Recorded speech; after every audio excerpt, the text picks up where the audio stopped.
Welcome back, part 3 in our series on disaster preparedness here at Nature Connected Life. Today we're going to be discussing bugging in versus bugging out.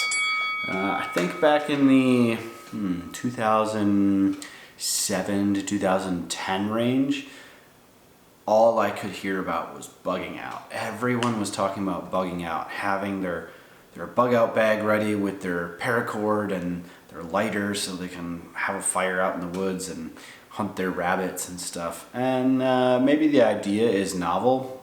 You know, we maybe like the idea of not having to keep up with the rat race of life and dealing with traffic and work and all that stuff. So that's probably where that comes from, at least in my mind.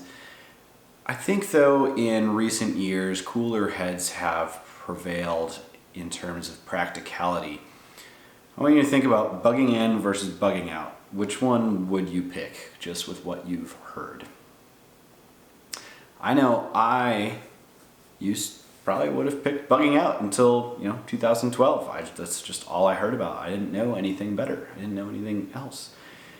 I want to make the case for bugging in and get everyone on the same page here. Bugging in is the superior option almost every time.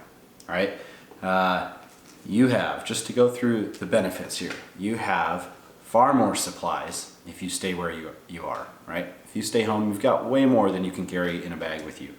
You've got comfort, right? You're in a place where you are familiar with and you have the comfort items to get you through these potentially hard times that you may be dealing with. You have a network, right? Hopefully you have a network. Hopefully you know your neighbors. You're out there having that community, talking with them, getting to know them. You have this network, this support network where you can share information, share supplies. People know where to find you if they need to reach you. Your family can come find you if they need to reach you. And of course you have shelter, which I suppose you can have shelter in a bug out bag. You can have a tent, but I'd much rather be in a house, even if that house doesn't have electricity, than I would be out in a tent, given inclement weather. I don't want to be having to hide in a tent from the rain. It's impractical. It's probably in here in Texas, it's hot and muggy more than likely. So I'd much rather be at home where I'm comfortable. I'm familiar with the space. The only time that you should be bugging out is when there's immediate danger.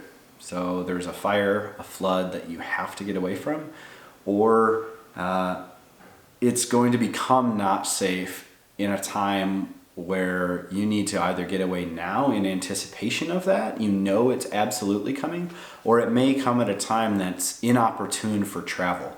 You don't want to be traveling in the dark if you don't have to be. So if you know something may happen that night, it may be best to bug out, right?